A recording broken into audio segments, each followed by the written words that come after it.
ایک بات جو تمام تاریخ کی کتابوں میں ہے، اہل سنت کی کتابوں میں بھی ہے اور شیعہ مذہب کی کتابوں میں بھی،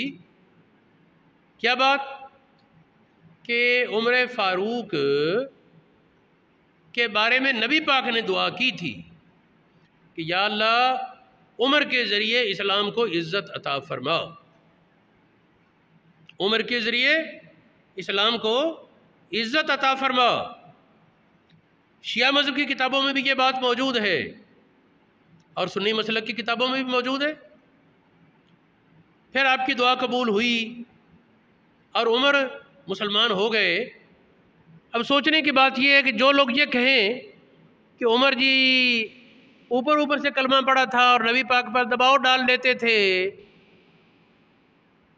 نبی پاک کی مرضی کے خلاف اپنی مرضی کر لیتے تھے، کیا وہ ایک طرف نبی پاک پر الزام ہے کہ آپ نے اپنی ذمہ داری پوری نہیں کی، بلکہ حقیقت میں سیدھا یہ اللہ پاک پر الزام آتا ہے کہ نبی پاک نے جب مانگا عمر تو عمر کے ذریعے اسلام کو عزت دے، غلبہ دے،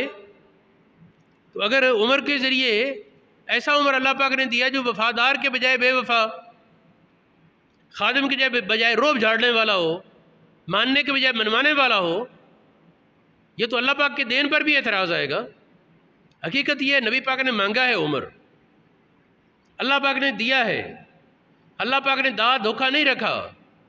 اخلاص والا عمر عطا فرمایا۔ جن لوگوں کو نظر آتا ہے کہ عمر مخلص نہیں تھا، وہ خود مخلص نہیں، جو کہتے ہیں کہ عمر سچے ایمان والا نہیں، وہ کافر بے ایمان خود ہیں،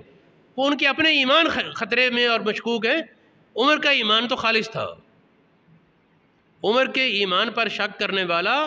وہ خود بے ایمان کہلانے کا حقدار ہے۔ عمر کو